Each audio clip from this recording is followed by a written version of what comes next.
Old man removes mother bear trap in the woods. What the bear does next will amaze you.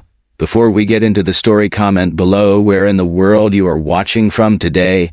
And if you like this story, don't forget to subscribe. The morning air was crisp, carrying the scent of pine and damp earth. Nathan Caldwell, an 80-year-old widower, sat on the creaking porch of his secluded cabin, nursing a cup of steaming coffee. The Montana wilderness had been his refuge for the past 20 years, a place of solitude and quiet reflection. His late wife, Eleanor, had loved this land, and though she was gone, her presence lingered in the rustling leaves and the golden glow of the morning sun. The stillness was broken by a sound that sent a shiver down Nathan's spine, a deep, guttural cry raw with pain. He froze, listening. It came again, echoing through the trees. A wounded animal, and by the sheer depth of the sound, a large one. Nathan's instincts, honed over decades in the wild, kicked in. He set his coffee down, grabbed his old rifle, not for shooting but for safety, and slung his weathered field kit over his shoulder. The cries pulled him into the dense forest, where the mist clung low to the ground like a ghostly shroud. His heart pounded as he followed the sounds, each step taking him further into the unknown. Then he saw her. A massive black bear lay near a fallen tree, her front paw ensnared in a rusted metal trap. Her body trembled with exhaustion, her breaths ragged. Blood stained the ground beneath her, and her dark eyes, filled with both pain and desperation, locked onto his. Nathan's breath caught. Poachers! The traps had been outlawed years ago, but some men had no regard for the law. He clenched his fists, anger bubbling beneath his aged skin. Slowly, he approached, speaking in the same soothing voice he once used with the stray dogs Eleanor had taken in. "Easy now, girl. I'm not here to hurt you." The bear let out a weak growl but didn't move, as if she knew struggling would only worsen her injury. Kneeling a few feet away, Nathan inspected the trap. It was old but vicious, its iron teeth dug deep into her flesh. His fingers, stiff with age, fumbled as he worked to loosen the rusted mechanism. Every now and then, the bear let out a whimper, but she didn't lash out. She watched him, her massive body taut with tension. "Almost there," he murmured, his hands slick with sweat. Then, with a sharp groan of metal, the trap released. The bear yanked her paw free, stumbling back with a heavy exhale. Nathan instinctively moved away, expecting her to retreat into the woods, but she didn't. Instead, she turned to face him, her gaze unreadable. Then, to his utter disbelief, she limped forward, lowering her massive head, until her nose gently touched his outstretched hand. Nathan held his breath. Time stood still. Then, just as quickly, she turned and disappeared into the forest, her injured paw dragging slightly. Nathan watched her go, unable to shake the feeling that something far greater than mere chance had just occurred. Days passed, but he couldn't stop thinking about the bear. Was she healing? Did she have cubs depending on her? The questions gnawed at him, but there were no answers. Until the third morning. Nathan had just stepped onto his porch when he saw movement at the edge of the tree line. His heart jumped. The bear had returned. And she wasn't alone. Two small cubs tumbled out of the brush behind her, their playful squeaks breaking the silence. Nathan swallowed hard, awed by the sight. The mother bear's injured paw was still tender, but she stood strong. More than that, she carried something in her jaws, a freshly caught fish. Nathan's throat tightened as she limped closer and dropped the fish at his feet. A gift. For a long moment, neither moved. Then, with a final glance, one that spoke of something beyond mere instinct, the bear turned and led her cubs back into the wild. Nathan exhaled shakily, watching them disappear. His hands trembled, but not from fear. That night, as he sat by the fire, he reached for his old journal. He hadn't written in it since Eleanor's passing, but tonight was different. He pressed the pen to paper, his hand steady for the first time in years. October 17th. She came back. She brought her cubs. She brought a gift. I thought I was alone in this world. Maybe I was wrong. Outside, the wind howled through the trees, carrying with it the quiet whispers of the wilderness. And for the first time in a long while, Nathan Caldwell didn't feel so alone. The morning sun had barely begun to warm the land when Nathan Caldwell found himself unable to shake the memory of the bear's visit. 3 days had passed since he had freed her from that wretched trap, and yet the image of her sorrowful eyes, her hesitant trust, still lingered. More than that, he couldn't forget the paw prints, small ones, following the larger ones into the mist. She had cubs. He set his coffee down, staring out at the forest. Was she healing? Had she found her way back to her young? Had she survived at all? The questions gnawed at him, unsettling the quiet that had been his companion for years. He sighed and ran a hand through his silvered hair. He had done what he could. The rest was up to nature. But nature, it seemed, wasn't quite done with him. A rustling broke the stillness, drawing his attention to the edge of the trees. His heart kicked against his ribs as he spotted movement in the undergrowth. Slowly, cautiously, a familiar figure emerged from the shadows, her massive form limping slightly but steady. The bear. Nathan exhaled in disbelief. "Well, I'll be damned," he muttered. She moved carefully, her injured paw still held close to her chest. But there was something different about her, a new energy.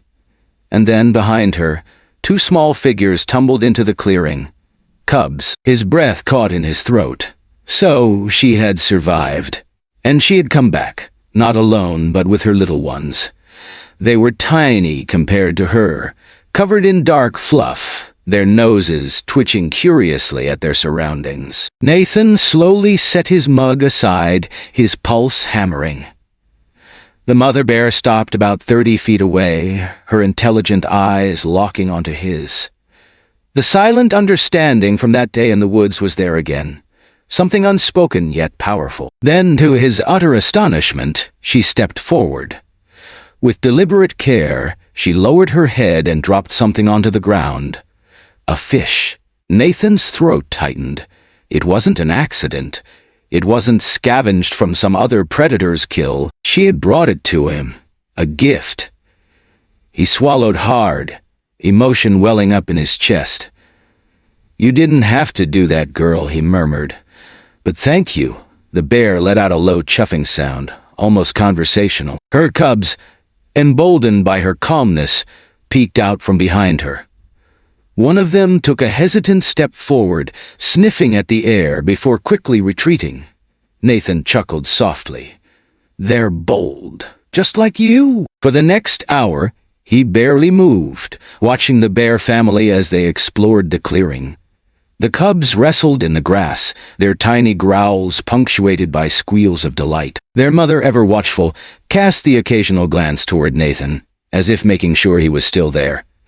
It was a moment unlike any other in his long life, an unspoken truce between man and beast, born from kindness. As the sun climbed higher, the mother bear stood and gave a low grunt. The cubs immediately stilled, understanding the signal. They scampered after her as she turned back toward the forest. But before disappearing into the trees, she paused and looked back at him one last time. Nathan raised a hand in farewell. "Take care of them," he said softly, "and yourself." She lingered for only a moment before vanishing into the wilderness. Nathan exhaled a breath he hadn't realized he'd been holding. The stillness returned, but it felt different now, as if something in the air had shifted. Later that afternoon, as he sat by the fire, his thoughts drifted back to the bear. The gesture she had made, the gift she had brought, it was more than instinct. It had to be. There had been intention behind it. A deliberate choice to show gratitude. His hands found his old, leather-bound journal, the one Eleanor had given him years ago. He hadn't written in it for a long time. But tonight felt different. October 15th. Today, she returned. She brought her cubs, and she left a fish as a thank you. It's strange, but I felt something more in her actions, something almost human. I don't know what this means, but I'm certain it's the beginning of something I don't yet understand. Setting the journal aside, Nathan stared into the crackling fire. Outside, the wind rustled the trees, carrying the sounds of the wilderness. He felt a faint stirring of hope, something he hadn't known in years, as the shadows lengthened and the stars began to dot the sky. He couldn't shake the sense that his connection to the bear was only just beginning. What had started as a chance encounter was growing into something extraordinary. Something that would ripple far beyond his quiet mountain home. The wind howled through the towering pines, rattling the windows of Nathan Caldwell's cabin with an eerie persistence. The early days of November had brought an unforgiving chill. And now the storm loomed like an unspoken threat. Nathan pulled his coat tighter around his aging frame as he stacked the last of the firewood beside the stone hearth. The storm was coming, and it would be a fierce one. He stared out the window, his breath fogging the glass. The snow had begun to fall in thick, heavy flakes, swallowing the forest in an endless white. He thought of her. The bear. Was she safe? Had she found shelter with her cubs? He wanted to believe she had. But the gnawing uncertainty pressed against his chest like a weight he couldn't shake. The fire crackled as he settled into his chair, a steaming mug of pine needle tea in his hands. It was a remedy Eleanor had always sworn by, easing his aching joints in the cold. Her photograph rested on the mantel, her ever-serene smile catching the flickering firelight. "Looks like it's going to be a rough one," he murmured, addressing the photo as if she could hear him.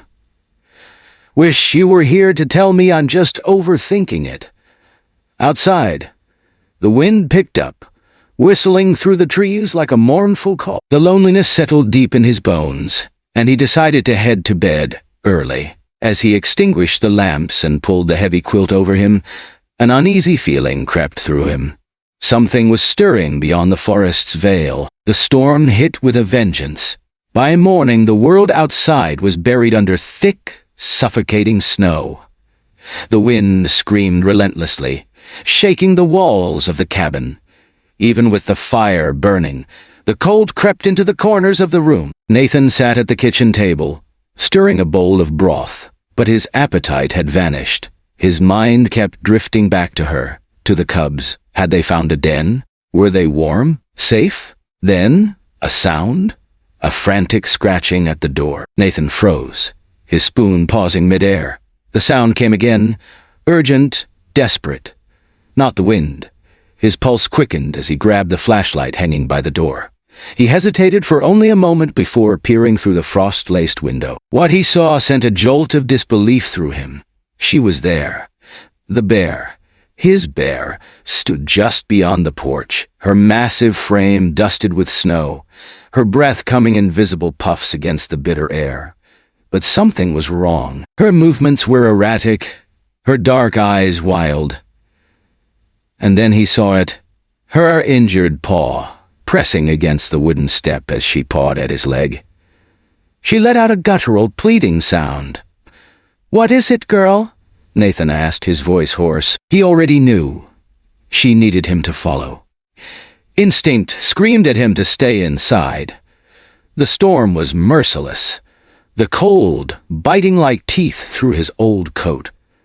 But another instinct, deeper, older, overruled his fear. He grabbed his emergency pack, his flashlight, and stepped into the storm. The wind cut through him like knives. The snow was nearly knee-deep, making every step a battle. The bear forged ahead, breaking a path, but she kept looking back at him, urging him to keep up.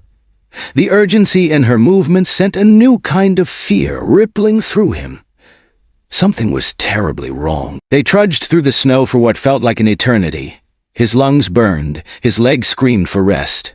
Still, he followed. Then she stopped. They had reached the edge of a steep ravine. Nathan's flashlight beam swept across the snowy expanse below, and his heart lurched into his throat. Two small shapes huddled in the crevice below, her cubs, and something else. His breath caught as the light revealed a small human hand sticking out from the snow. "Oh, dear God," Nathan whispered, scrambling forward. His old joints protested as he carefully made his way down the slope. The cold was brutal, but he barely felt it. He dug frantically, hands raw from the ice. Within moments he uncovered the faces of two children, unconscious, their bodies curled against the cubs for warmth. He recognized them instantly. The Anderson children. They lived a few miles away. They must have gotten lost in the storm. Nathan turned to the bear, his voice breaking. "You incredible girl. You found..." The bear let out a low grunt and began clearing snow with her powerful paws, careful not to harm her cubs, or the children. Nathan worked quickly, wrapping the kids in the emergency blankets from his pack. Their faces were pale, but they were breathing. "We'll never make it to their cabin in this storm," he muttered, shaking his head. "We have to get back to mine." The bear seemed to understand. She lifted one cub in her jaws and led the way, while Nathan carried the children, one over each shoulder. The remaining cub clung to his chest, tucked inside his coat for warmth. By the time they reached the cabin, Nathan's strength was nearly spent. But as he pushed open the door, the glow of the fire filled the space with warmth, reviving his resolve. He laid the children near the hearth, rubbing their hands gently, whispering words of reassurance. Maya and her cubs stayed close, their presence a strange but comforting shield against the night's terror. The storm howled, but inside the fire flickered with hope. As dawn broke, the first rays of sunlight streamed through the frosted windows. The little girl stirred first, her eyes fluttering open. She stared at the bear for a long moment, then reached out and touched her nose with trembling fingers. "You saved us," she whispered. Nathan swallowed the lump in his throat. That she did. The events of that night would ripple far beyond his quiet mountain home. They would change the way the town saw the wilderness. They would inspire stories for years to come. And for Nathan Caldwell, they would serve as a reminder of the unspoken language between man and beast, a connection forged in trust, in kindness, in something deeper than words. As he glanced at the photograph on the mantel, he swore he could hear Eleanor's voice, soft and unwavering. "Kindness, Nathan. It's the pebble that ripples through the pond of life." And for the first time in years, Nathan believed it. Nathan Caldwell stood at the cabin door, his breath curling in the freezing air as the hum of approaching helicopter blades grew louder. The storm had passed, but the world outside remained an untouched blanket of white, shimmering under the morning sun. Inside, the children stirred, still wrapped in blankets near the hearth, their faces pink with returning warmth. The bear, her massive form calm and steady, lay close, her cubs nestled against the children as though they belonged together. The sight was something out of a dream, something impossible, yet undeniably real. Nathan glanced at the rescue team as they touched down in the clearing, the rotor wash kicking up a storm of snow. He stepped off the porch as two figures leapt from the aircraft and rushed toward him. John Anderson, the children's father, and a ranger. The look on John's face was one Nathan would never forget. Pure desperation. Then a flicker of hope as he spotted his children through the cabin window. "They're safe," Nathan called over the noise, his voice steady despite the night's exhaustion weighing on him. John didn't hesitate. He rushed past Nathan, bursting into the cabin. A moment later, choked sobs filled the room as he fell to his knees, gathering his son and daughter into his arms. "Jake, Emily, you're okay. You're okay." The children clung to their father, their small hands grasping at his coat. "She saved us, Daddy," Emily murmured, turning to glance at Maya, the bear still lying near the fire. John Anderson finally noticed the massive animal in the room, and for a moment, the weight of everything seemed to strike him at once. His grip on his children tightened. "She," he hesitated, blinking, trying to understand. "She saved them," Nathan nodded. "Found them in the snow, keeping them warm. Then she led me back here. If it weren't for her, the storm would have taken them. The ranger, who had been standing frozen in the doorway, finally moved. His gaze locked onto the bear, his hand shifting toward his holster. "Don't," Nathan said firmly, stepping between them. "She's not a threat." The ranger's expression was unreadable, but his hand moved away from his weapon. He took in the scene. The bear, the cubs, the children who clung to her side like she was an old friend. John Anderson wiped his eyes. "I don't know how to thank you," he said, turning to Nathan. "I don't know how to thank her." Nathan let out a slow breath, then looked at the bear. "I think she already knows." Outside, the helicopter blades slowed, their whirring replaced by the quiet hush of snowfall drifting from the trees. Nathan could feel the weight of the moment, something deeper than survival, something that had shifted the balance between man and nature. Eventually, the ranger broke the silence. "We need to get the kids checked out. They should see a doctor." John nodded, lifting Emily into his arms while Jake stood, still clutching the blanket around him. Nathan watched as they turned toward the door, but Emily hesitated. She looked back at the bear, then took a small step forward. With the pure innocence only a child could have, she whispered, "Goodbye, Angel Bear." Maya let out a soft, rumbling chuff, almost like a sigh of understanding. The cubs, sensing their mother's stillness, huddled closer. And then, without ceremony, Maya rose to her feet. The children stepped back, eyes wide but full of wonder as the bear stretched, shook off the stiffness of the night, and walked past them to the open door. For a brief moment, she paused on the threshold, the winter sun catching the glint in her dark eyes. She turned her head, locking eyes with Nathan one last time. Then, as silently as she had arrived, she stepped into the snow and disappeared into the trees, her cubs trailing behind her. Nathan stood at the doorway long after she was gone, watching the spot where she had vanished. He felt something deep inside him shift, a quiet knowledge that this was not the end of their story.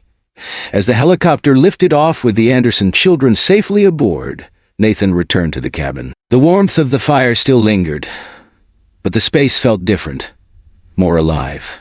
He reached for his journal with steady hands. November 8th. The storm passed. The children are safe. She brought them home. I don't know what made her trust me, but I know this. It wasn't chance. It was an accident. There was something more. Something I'll spend the rest of my days trying to understand. He set down the pen, staring at the ink as it dried on the page. Outside, the wind carried whispers through the trees, and in the distance beyond the reach of human sight, a mother bear and her cubs made their way deeper into the wild, forever a part of Nathan's story. Nathan Caldwell watched in silence as Maya and her cubs disappeared into the forest, their dark forms blending into the snowfall. The weight of the moment settled over the cabin like a thick, comforting blanket. The rangers hesitated, still gripping their tranquilizer guns, but the presence of the children, safe, unharmed, and full of awe, had changed everything. John Anderson, still clutching his children, turned back to Nathan, his voice thick with emotion. I don't know how to thank you, he said, his gaze flickering toward the door where the bear had vanished. Or her. Nathan shook his head, his voice steady but filled with quiet reverence. You don't need to. She already knows. The rangers exchanged glances. One of them, a grizzled man named Tanner, sighed heavily and lowered his gun. I've been patrolling these woods for 15 years, and I've never seen anything like that. He glanced at Nathan. If you hadn't stopped us, Nathan met his gaze. I wouldn't have let you. The atmosphere in the cabin shifted. The fire crackled, its warmth pushing back against the icy winds outside. The children, exhausted but safe, clung to their father, still whispering about the angel bear. The next day, word spread quickly. By the time Nathan ventured into town for supplies, people were already talking. At Margaret Chen's general store, Customers huddled near the counter, murmuring about the bear, the rescue, the strange and miraculous connection between man and beast. Margaret herself greeted Nathan with a knowing look. "I knew there was something special about you," she said, sliding a fresh loaf of bread across the counter. "But I never thought I'd live to see you in the newspaper." Nathan frowned. But before he could ask, she pointed to the small-town paper lying beside the register. The front page read, "The Angel Bear of Clear Water, a miracle in the mountains." Beneath it was a grainy photograph. Margaret had taken it herself the morning she delivered supplies. It showed Maya standing just beyond Nathan's porch, her cubs peeking out from behind her. Nathan sighed, shaking his head. "I didn't do much," he muttered.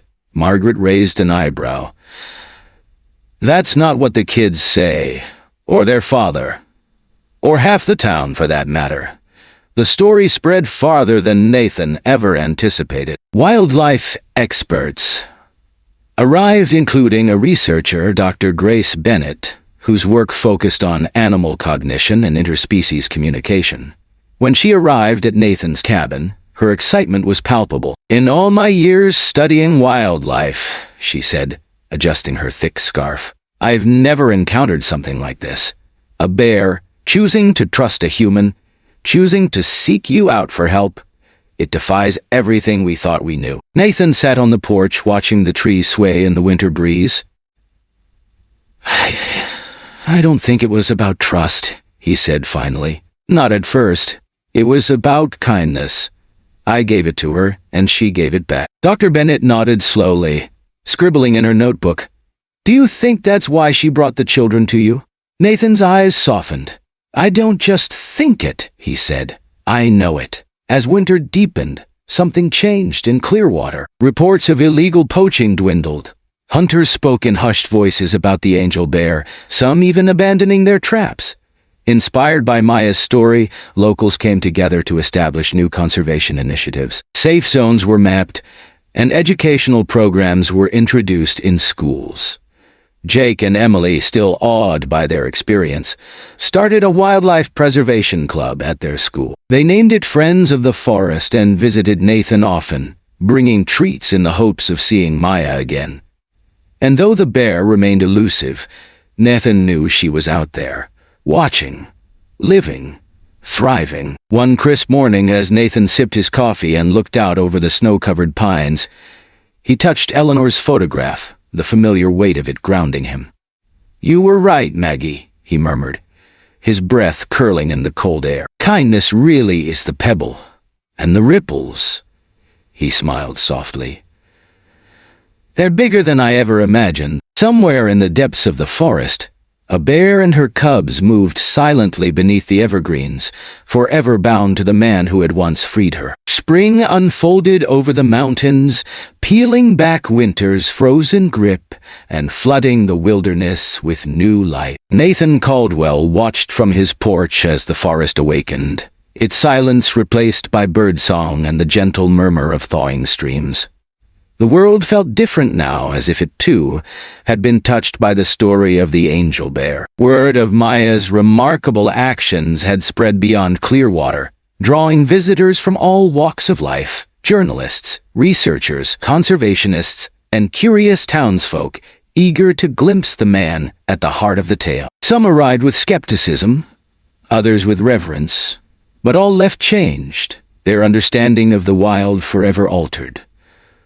One particularly crisp April morning, Nathan sat in his rocking chair, his fingers wrapped around a warm mug of coffee. His porch, once a place of solitude, had become a gathering space.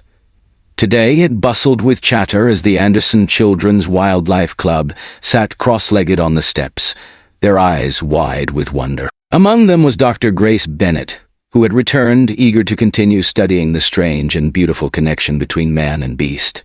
"Mr. Caldwell," a young girl asked, raising her hand eagerly, "do you think the angel bear will come back?" Nathan smiled, adjusting Eleanor's photograph on the railing.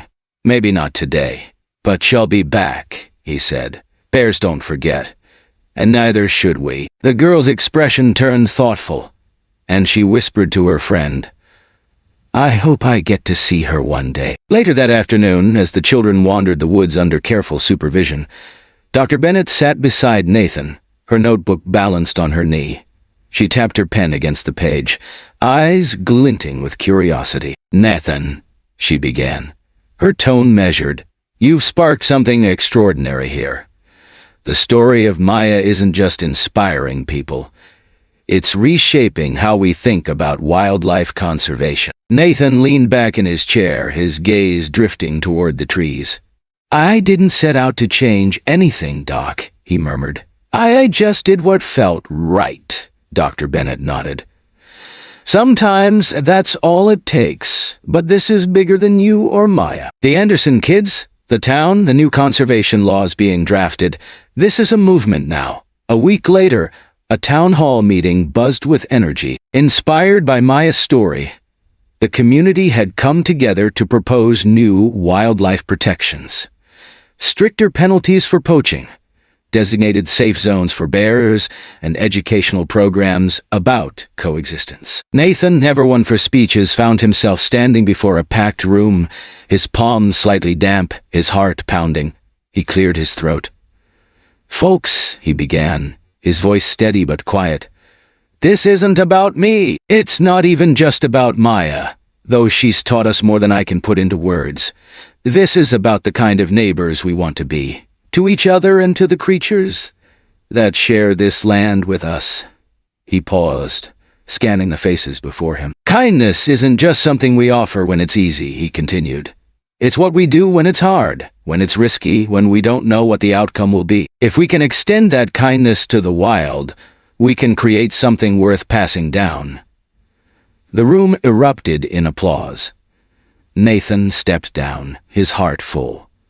By early summer, the first annual Angel Bear Festival was in full swing. The streets of Clearwater transformed into a vibrant celebration of nature and conservation.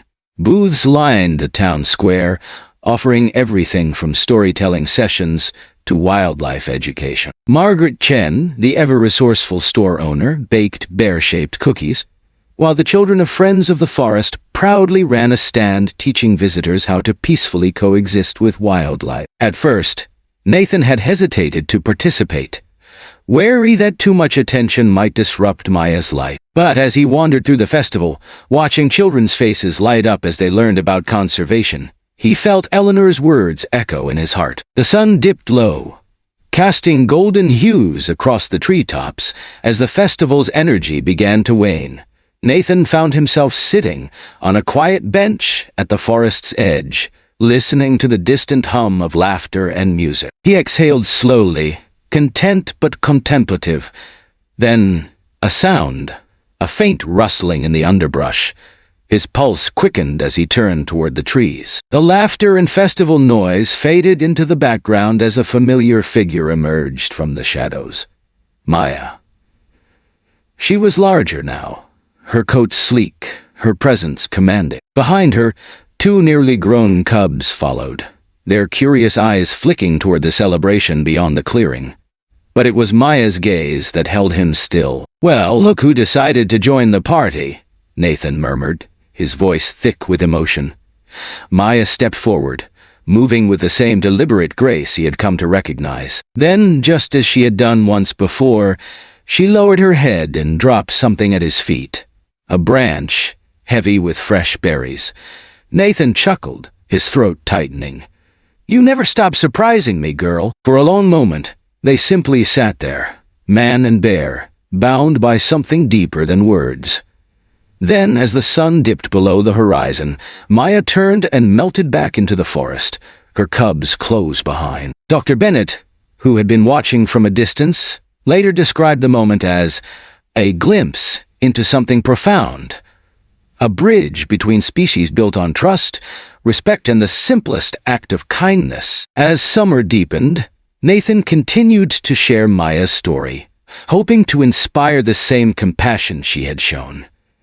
He knew their bond was rare, but the lessons it carried were universal. That evening, as the stars filled the sky, Nathan opened his journal. He ran a weathered hand over its worn pages before writing. Eleanor always said kindness was the pebble that starts the ripple. What I've seen here, what Maya has taught me, it's more than I ever imagined. Those ripples have reached places I'll never see, touched lives you'll never know. And that's the most beautiful part of all. He closed the journal, a quiet peace settling over him. Somewhere in the wild, Maya roamed freely, carrying with her the legacy of a man who had chosen kindness, and the bear who had returned it in kind. Nathan Caldwell remained seated on his porch, his fingers tracing the rim of his coffee mug, though his mind was elsewhere. The festival had faded into memory, and yet the echoes of laughter, the stories shared, and the presence of Maya still lingered in the air. He gazed into the tree line, wondering if she was still out there, watching, keeping her distance as she always had. Then, as if responding to his unspoken question, the underbrush rustled. His breath caught. Slowly, Maya emerged from the shadows, her nearly grown cubs trailing closely behind. They moved with the quiet grace of the wild, their youthful energy tempered by caution. Maya stopped a few feet away, her deep eyes locking onto his, studying him as if deciding whether this was yet another moment to be shared. Nathan chuckled, his throat thick with emotion. Well, Lou decided to check in. Maya stepped forward, her cubs hesitating before following suit. When she reached the edge of the porch, she did something unexpected, something that sent a shiver of awe down Nathan's spine. She bent her head and dropped something at his feet. A pine branch, its needles still fresh with the scent of the forest. Her cubs followed her lead, depositing small gifts, a cluster of wild berries, a smooth river stone that glistened in the fading light. Nathan swallowed the lump in his throat. "You spoil me, girl," he murmured, reaching out slowly. Maya didn't flinch. Instead, she let him take the branch, watching him with the same knowing gaze she had given him all those months ago. One of the cubs, braver than the others, crept closer and nudged his knee with its snout. Nathan let out a soft laugh. "You've taught them well, Maya. They've got your heart." She chuffed in response, a low, comforting sound. Then, as the golden hues of the sunset deepened into shades of violet, Maya sat down beside her cubs, her large frame silhouetted against the dimming sky. For a long moment, they simply sat together, man and bear, bound by an understanding neither could fully explain, but both accepted. As the seasons turned, so did the rhythm of life in the mountains. Autumn draped the land in a patchwork of amber and crimson, the air crisp with the promise of winter.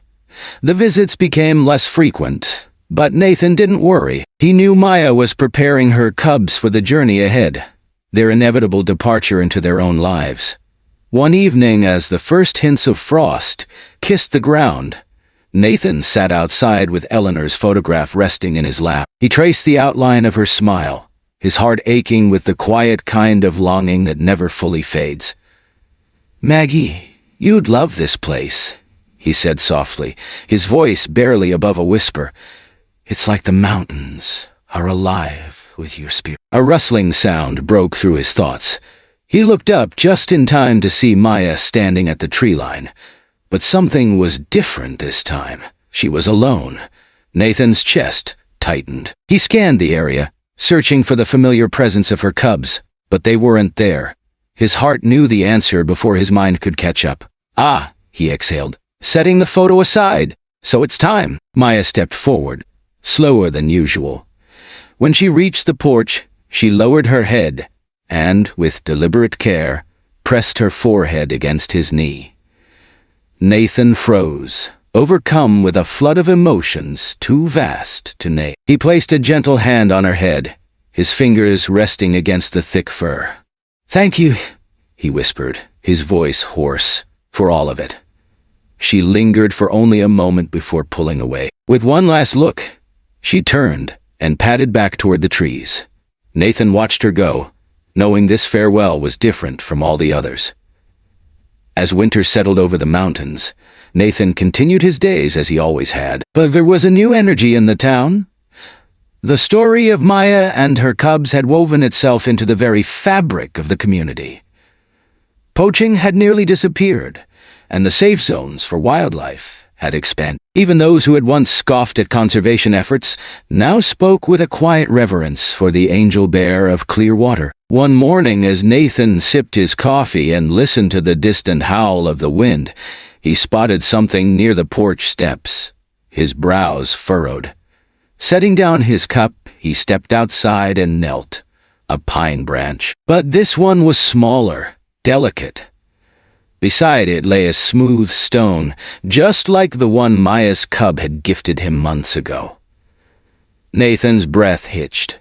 He turned toward the tree line, scanning the forest but saw nothing. And yet, he smiled. They remembered. That evening he opened his journal, the pages worn from use. He ran his fingers over the leather cover before writing. Maya may have moved on, but her spirit lingers. I see it in the forest, in the people she changed, in the lessons she left behind. Kindness creates ripples we never see, but they keep moving, farther than we could ever imagine. He closed the journal and placed it beside Eleanor's photograph.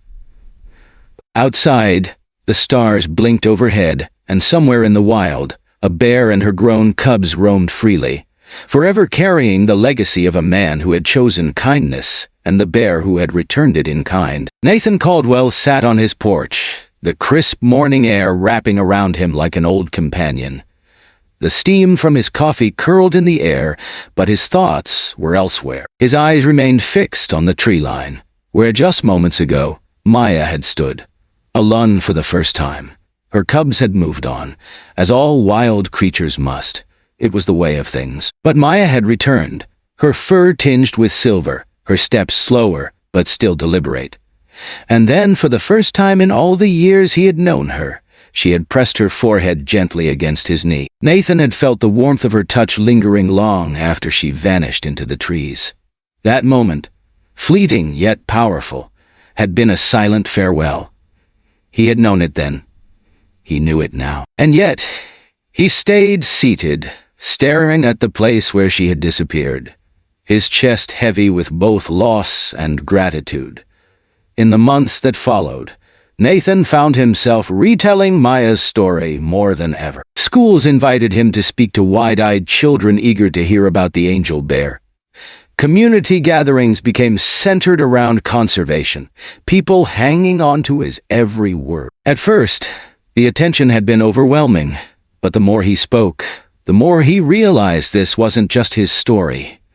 It belonged to everyone who had ever dared to believe in kindness. The Angel Bear Wildlife Sanctuary, built in part from donations inspired by Maya's story, became a beacon for researchers, conservationists and ordinary people wanting to understand the fragile relationship between man and nature. Dr. Grace Bennett, whose research had put Maya's actions into a global spotlight, became a frequent visitor at Nathan's cabin. Together, they worked on educational programs, initiatives for wildlife safety, and ways to ensure that Maya's legacy endured. One winter morning, as fresh snow blanketed the landscape, Nathan sat at his small wooden desk, pen in hand, adding to his journal. The fire crackled softly, its glow casting dancing shadows across the room. He paused mid-sentence, his ears catching something familiar. A soft chuffing sound just outside the cabin. A slow smile spread across his weathered face. He set his pen down and stepped onto the porch, his breath visible in the cold air. There, at the edge of the clearing, stood a young black bear. Not Maya, but unmistakably one of her descendants. The bear carried something in its mouth, a small branch, just like the ones Maya had once left as gifts. Nathan chuckled, shaking his head. "You've been paying attention, haven't you?" he murmured. The young bear placed the branch at the foot of the porch, watching him with the same intelligent gaze that Maya had once carried. Then, without hesitation, it turned and disappeared back into the woods. Nathan picked up the branch, running his fingers over the rough bark, and added it to the growing collection inside. A box by the hearth filled with tokens from the wild. A testament to the bonds that had formed. A legacy that refused to fade. That evening, as the snow fell in gentle flurries outside, Nathan sat beside the fire, journal open once more. His hand moved across the paper with careful strokes. Maya may be gone, but her spirit lingers in her cubs in this town, in the people who now see the forest not as something to be conquered, but as something to be cherished. Eleanor always said, "Love creates ripples that never end." Now I know she was right. The angel bear didn't just save lives, she changed them. And in doing so, she reminded us all of a simple truth. Kindness is the bridge that connects us, no matter how different we may seem. Nathan closed the journal and placed it beside Eleanor's photograph. Outside, the forest was quiet, but he knew it was alive with stories yet to be told, ripples yet to be felt. And in his heart, he carried the certainty that the bonds forged in kindness would endure far beyond his lifetime. Somewhere in the deep wild, another bear would pause at the edge of the trees, watching over the land where a man once chose compassion over fear. And the story would continue, as it always had. The story of Nathan Caldwell and the angel bear is more than just a tale of an extraordinary bond between man and nature. It is a lesson deeply relevant to our current world. In an era where division often overshadows unity, and fear dictates many of our choices, Nathan's journey reminds us of the power of compassion, patience, and the ripples that a single act of kindness can create. In today's fast-paced, technology-driven world, it is easy to become disconnected, not only from nature but from each other. We build walls of indifference, hesitate to extend a helping hand, and often assume the worst of those we do not understand. Yet, Nathan's story teaches us that kindness has no boundaries. His decision to help a wounded bear, a creature many would fear, led to an unbreakable bond that transcended species. This reminds us that when we choose compassion over fear, we open doors to unexpected relationships and experiences that can shape our lives in unimaginable ways. The world faces immense environmental challenges: deforestation, climate change, and the loss of wildlife habitats. The angel bear's story is a testament to how one individual can inspire change in an entire community. Nathan's compassion for Maya led to conservation efforts, education programs, and even a sanctuary that benefited not only bears but future generations of people who would learn to coexist with nature. Today, this lesson is more critical than ever. Each of us has the power to make a difference, whether by reducing our carbon footprint, supporting conservation efforts, or simply raising awareness about the importance of preserving our planet. Like Nathan, we do not need to start with grand gestures. Small acts of kindness toward nature can create ripples that extend far beyond what we can see. Beyond nature, the story holds a mirror to human relationships. We live in a world where trust is often broken, where cynicism outweighs hope. But just as Maya learned to trust Nathan, we too can rebuild trust in our own lives. It may take time, patience, and persistence, but the rewards are profound. When we choose to extend kindness without expecting anything in return, we become the catalysts for healing, not only for ourselves, but for those around us. Nathan's story also emphasizes the importance of legacy. He never sought recognition, yet his kindness left an enduring impact. It is a reminder that the choices we make today shape the world of tomorrow. Whether it's in how we treat the environment, our neighbors, or even strangers, we all leave a legacy behind. The question is, what kind of impact do we want to have? The angel bear did not just teach Nathan about nature, it taught him, and by extension all of us, about the unbreakable connections formed through kindness. In a world that often feels fragmented, this story urges us to slow down, to notice, and to choose compassion. Because in the end, the smallest act of kindness, toward nature, toward animals, toward each other, can create ripples that will outlive us all. Thank you for joining us on this journey. If this story moved you, be sure to like, comment, and subscribe for more inspiring stories of resilience, hope, and the unbreakable spirit of life. See you in the next story.